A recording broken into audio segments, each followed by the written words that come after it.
பொதுமக்கள் அனைவருக்கும் அன்பு வணக்கம். மேடையில் இருக்க பெரியவர்கள் எல்லாருக்கும் அன்பு வணக்கம். சென்னை வாழ் முக்குளத்தூர் பாசறை சார்பாக நடைபெறும் இந்த முப்பழம் விழாவிற்கு நான் இந்த வருஷம் 2வது தடவை வரேன். ரொம்ப சந்தோஷம். ஜாக்வர் அண்ணனுக்கும் ஆரம் தேவர் அண்ணனுக்கும் துரை தேவர் அண்ணனுக்கும் என்னுடைய மனமார்ந்த நன்றிகள். அண்ணன் சொன்னது உண்மைதான். கூப்பிட்டா எப்போ வருவீங்கன்னு கேட்ட உடனே வர ஒத்துக்கிறதுக்கு காரணம், இந்த விழா கூல் சுரேசன் சொன்ன மாதிரி ரொம்ப பெரிய அரங்கத்துக்குள்ள வச்சு சாதனை படைத்த மனிதர்கள், மிகப்பெரிய செல்வந்தரங்களை கூப்பிட்டு நடத்துகிற விழா இல்லை. ஏழை எளிய மனிதர்கள், சாமானிய மனிதர்களுக்கு இங்கே ஒரு அன்பளிப்பு கொடுத்து அன்னதானம் கொடுத்து தேவராயா பேரில் நடக்கிற விழா. ஸோ நான் எப்பவுமே எந்த விழா கூப்பிட்டாலும் முன்னுரிமை கொடுத்து வர விழா இந்த மாதிரியான விழாக்கள் தான். 1000 பேருக்கு அன்னதானம் போடுறது சாதாரண விஷயம் இல்லை.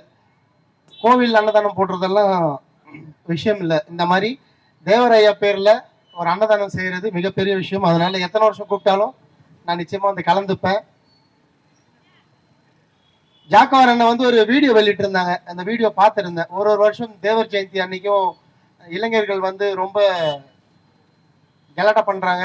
அவங்க ஒரு ஒழுக்கத்தோட நடந்துக்க மாட்டாங்க. ஒரு கோயிலுக்கு போகிற மாதிரி போகணும், தேவர் ஜெயந்தி விழாவை ஒரு கோயிலுக்கு போய் கொண்டாடுற மாதிரி கொண்டாடணும் அப்படின்னு சொல்லியிருந்தாங்க. நானும் அந்த கருத்துல ஒத்து போறேன்.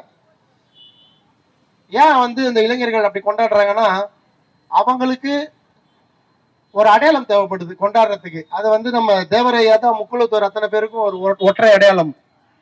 ஆனா நம்ம அந்த இளைஞர்களுக்கு தேவரையாவோட பெருமைகள், அவர் செய்த சாதனைகள், அவர் வாழ்ந்த வாழ்க்கையை பத்தி சொல்லியிருக்கோமான இல்லை. இப்பதான் முதல் முறையா இத்தனை வருஷத்துல ஒரு படம் வந்திருக்கு, தேசிய தலைவர் அப்படின்னு. இப்பதான் அவரை பத்தி தெரிஞ்சுக்க அவங்களுக்கு ஒரு வாய்ப்பு அமைஞ்சிருக்கு. ஸோ நான் இந்த தருணத்தை ஒரு முக்கியமான விஷயத்த சொல்லிட்டு நான் இந்த மேடையில விடை பெற்றுகிறேன். ஜாக்வான் அந்த மாதிரி சமூகத்துல இருக்கவங்க என்ன செய்யணும் அப்படின்னா, இந்த முக்குளத்தூர் சமூகத்தில் நடக்கிற எல்லா கல்யாணத்திலையும் நம்ம ரொம்ப பெருந்திரளா ரொம்ப செலவு பண்ணி பத்திரிக்கை வைப்பாங்க. எனக்கெல்லாம் வீட்டுக்கு பத்திரிக்கை வைக்கிறப்ப கண்டிப்பா அதுல ஒரு ஸ்வீட் பாக்ஸும் சேர்த்து வைப்பாங்க. குறைஞ்சது ஒரு பத்திரிக்கை அவங்க வைக்கிறப்பவே ஒரு 300 ரூபாயில இருந்து 400 ரூபாய் செலவு பண்ணுவாங்க. இதுக்கப்புறம் ஒரு தடவை அந்த மாதிரி பத்திரிக்கை வைக்க போறப்பவும் அவங்க கொஞ்சம் ஒரு சிரமம் எடுத்து தேவரையா பத்தி ஒரு 5 பக்கம் ஒரு 10 ரூபாய் செலவுல ஒரு புத்தகத்தை தயார் பண்ணி ஒரு பத்திரிகை வைக்கிறப்போ அந்த பத்திரிகையோட சேர்த்து அந்த புத்தகத்தை ஒரு வீட்லயும் கொண்டு போய் சேர்க்கணும்.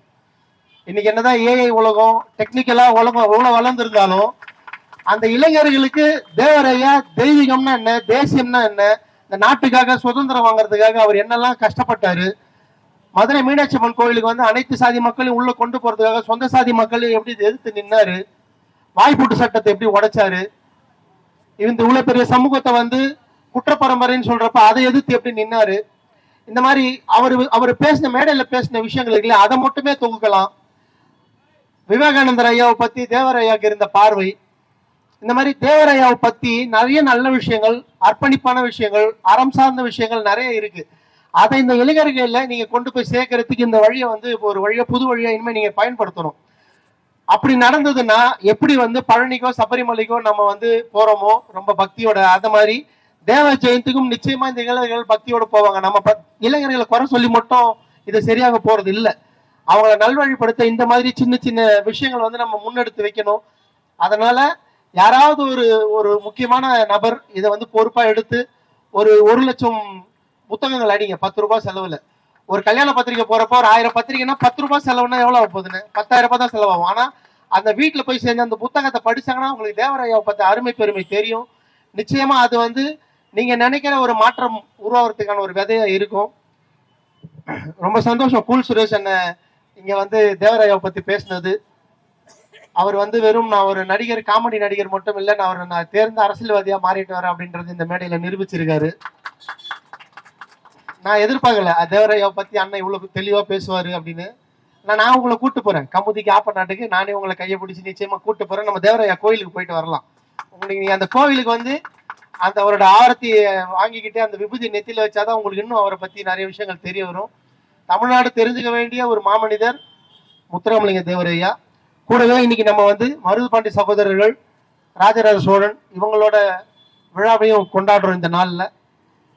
தமிழ்நாட்டுக்கு கிடைத்த முத்துக்கள், பொக்கிஷங்கள் இவங்களை எல்லாரையும் அடுத்த தலைமுறை கொண்டு போய் சேர்க்கறதுக்கு சினிமா மூலியமா என்னால என்ன செய்ய முடியுமோ செய்யறேன்னு இந்த இடத்துல சொல்லிட்டு எல்லார்கிட்டையும் விடைபெறேன். நிச்சயமா அடுத்த வருஷமும் கலந்துக்கிறேன். அடுத்த வருஷம் ஒரு நல்ல செய்தியோடு உங்களை சந்திக்கிறேன். வாழ்த்துக்கள். இன்றைக்கு இந்திய அளவில் பெரியவர்கள் முதல் குழந்தைகள் முதல் இளைஞர்கள் முதல் அத்துணை பேர் மனதிலும் இடம் பிடித்து இன்றைக்கு கூல் சுரேஷ் என்ற பெயரை நிலைநிறுத்தி தன்னுடைய திறமையின் அடிப்படையில் வளர்ந்திருக்கக்கூடிய அன்பு சகோதரர் கூல் சுரேஷ் அவர்களை இங்கு இந்த நிகழ்ச்சிக்கு வருகை தந்திருக்கக்கூடிய பெரியோர்களே, அன்பு தாய்மார்களே, இந்த பகுதியில் இருக்கக்கூடிய வியாபார குடிமக்களே, காவல்துறை நண்பர்களே, பத்திரிகையாளர் நண்பர்களே, உங்கள் அத்தனை பேருக்கும் இந்த இனிய காலை பொழுதினிலே என்னுடைய இதயம் கணித வணக்கத்தினை முதலாவதாக தெரிவித்துக் கொள்கிறேன். தேசிய தலைவர் தெய்வீக திருமகனார் பசும்பொன் முத்துராமலிங்க தேவர் அவர்கள் சாதிய தலைவர் அல்ல, சாதித்த தலைவர். இந்த பகுதியில் இருக்கக்கூடிய மக்கள் அத்தனை பேரை தெளிவா தெரிஞ்சுக்கணும். முத்துராமலிங்க தேவர் ஏதோ ஒரு குறிப்பிட்ட தேவர் சமுதாயத்திற்காக உண்டான தலைவர் என்று பல்வேறு மூடர்கள் அவர்களை தவறாக இன்றைக்கு சமூகத்திலே சித்தரித்துக் கொண்டிருக்கிறார்கள். ஆனால் உண்மையிலேயே பசும்பொன் முத்துராமலிங்க தேவர் அவர்கள் சாதித்த தலைவர் என்பதை இந்த நேரத்தில் நான் பதிவு செய்கிறேன். நம்முடைய தேசம், இந்திய தேசம் ஆங்கிலேயிடம் அடிமையாக இருந்த போது வீறு கொண்டு எழுந்து வங்கலத்து சிங்கம் நேதாஜி சுபாஷ் சந்திர போஸ் அவர்கள் ஐஎன்ஏ என்று சொல்லக்கூடிய இந்திய தேசிய ராணுவத்தை நிறுவிய போது அந்த இந்திய தேசிய ராணுவத்திற்கு நேதாஜி சுபாஷ் சந்திர போஸ் அவர்களுக்கு தோளோடு தோளாக நின்று இந்திய தேசிய ராணுவத்திலே கிட்டத்தட்ட முக்குளத்து சமுதாயத்தை சார்ந்த தேவர் சமுதாயத்தை சார்ந்த ராமநாதபுரம் மாவட்டத்தில் பிறந்த 3000 இளைஞர்களை இந்த தேச விடுதலைக்காக தன் உயிரையும் பொருட்படுத்தாமல் இந்திய தேசிய ராணுவத்திற்கு அனுப்பி வைத்தவர் பசும்பொன் முத்துராமலிங்க தேவர் அவர்கள். வெள்ளையனிடம் துப்பாக்கி ஏந்தி போரிட்ட போது இந்திய தேசிய ராணுவத்திலே பணியாற்றிய ஒரு ராணுவ வீரனும் ஒரு கையிலே பாயும் புலிக்கொடியும் மறு கையிலே துப்பாக்கியும் கையில் ஏந்தி ஆங்கிலேயனை அடித்து விரட்டி இன்றைக்கு இந்த தேசத்திற்கு சுதந்திரம் வாங்கி கொடுத்த தலைவர்கள் பசும்பொன் முத்துராமலிங்க தேவர் அவர்களும் நேதாஜி சுபாஷ் சந்திர போஸ் அவர்களும். இன்றைக்கு இந்த பகுதியில் இருக்கக்கூடிய வியாபார குடிமக்கள் இன்றைக்கு நீங்கள் சுதந்திரமாக வியாபாரம் செய்து கொண்டிருக்கிறீர்கள், சொந்தமாக தொழில் செய்து கொண்டிருக்கிறார்கள், சொந்தமாக வீடு அத்தனையும் இன்றைக்கு வாகன வசதிகள் அத்தனையும் இன்றைக்கு இருக்கு என்று சொன்னால், நீங்கள் சுதந்திரமாக இருக்கிறீர்கள் என்று சொன்னால் அதற்கு முக்கிய பங்கு வகித்தவர் பசும்பொன் முத்துராமலிங்க தேவர் அவர்கள். கிட்டத்தட்ட தேவர் ஜெயந்தி விழாவிற்கு நேற்றைக்கு நாங்க பசும்பொன் போயிட்டு வந்தோம். அதான் இன்னைக்கு கொஞ்சம் காலையில் லேட் ஆயிருச்சு. தொடர்ந்து நேற்றுக்கு நான் போயிட்டு வந்தது 35வது ஆண்டு. 10 வயசுல இருந்து ஓராண்டு கூட தவற விடாம தொடர்ச்சியாக 35 ஆண்டு காலம் தேவர் ஜெயந்தி விழாவிற்கு சென்று வந்து கொண்டிருக்கிறேன். அருமை சகோதரர் ஜாக்குவார் அவர்கள் ஒரு சமூக சிந்தனை உடையவர். இன்றைக்கு அவரை யூடியூப் சேனல்ல தன்னை ஒரு யூடியூபர் என்று காமிச்சுக்கிட்டு இருக்கலாம். ஆனா கிட்டத்தட்ட 20 ஆண்டுகளுக்கு முன்னதாகவே என்னோடு மக்கள் போராட்டத்தில் பல்வேறு போராட்டங்களில் கலந்து கொண்டவர் அன்பு சகோதரர் ஜாக்குவார் அவர்கள்.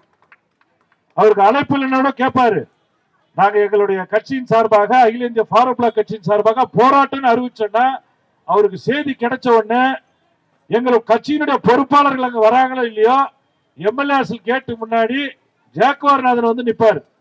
இந்த போராட்டத்தில் நான் வந்து பங்கெடுத்துக்கிறேன் முதலா நிப்பாரு. கடைசி வரைக்கும் இருந்துட்டு போகக்கூடிய ஒரு நபர். உண்மையிலே மன மகிழ்ச்சியோடு அவர் வருடம் இந்த பகுதியிலே தேவர் ஜெயந்தி விழாவை சீரோடும் சிறப்போடும் செய்து கொண்டிருக்கிறார். மென்மேலும் அவர் வளர்ந்து வருவதற்கு வாழ்த்து கூறி விடைபெறுகிறேன். நன்றி, வணக்கம், ஜெய்ஹிந்த். வணக்கம். சென்னை வாழ் முக்குளத்தோர் பாசறை சார்பாக நடைபெறும் முப்பெரும் விழாவிற்கு என்னை அழைத்த என்னுடைய வார்டை சார்ந்த ஜாகுவார் நாதன் அண்ணனுக்கு என்னுடைய முதற்கண் வணக்கத்தை தெரிவித்துக் கொள்கிறேன்.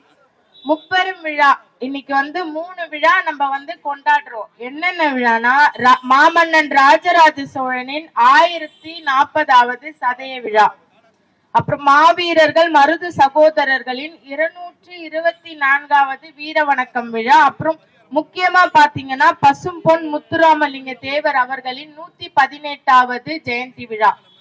பசும்பொன் முத்துராமலிங்க தேவர் ஐயா அவர்கள் ஜாதிக்கும் மதத்திற்கும் அப்பாற்பட்ட ஒரே தலைவர்.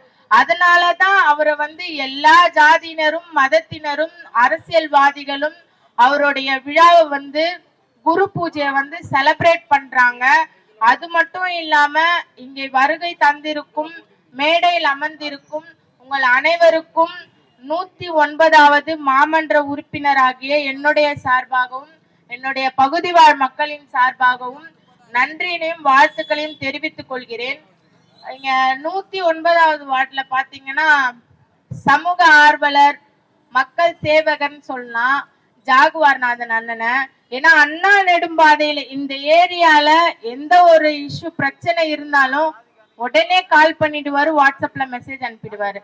இந்த மாதிரி இங்க பிரச்சனை இருக்கு, உடனே இந்த அண்ணா நெடும்பாதையில ஒரே ஒருத்தர்னா அது அண்ணன் ஜாகுவார்நாதன் அவர்கள் தான். அவர்களுக்கு என்னுடைய சார்பாக நன்றியை தெரிவித்துக் கொள்கிறேன். என்னை இங்க அழைத்த மீண்டும் ஒரு முறையாக என்னை அழைத்த அவர்களுக்கு நன்றியை தெரிவித்துக் கொள்கிறேன். நன்றி, வணக்கம்.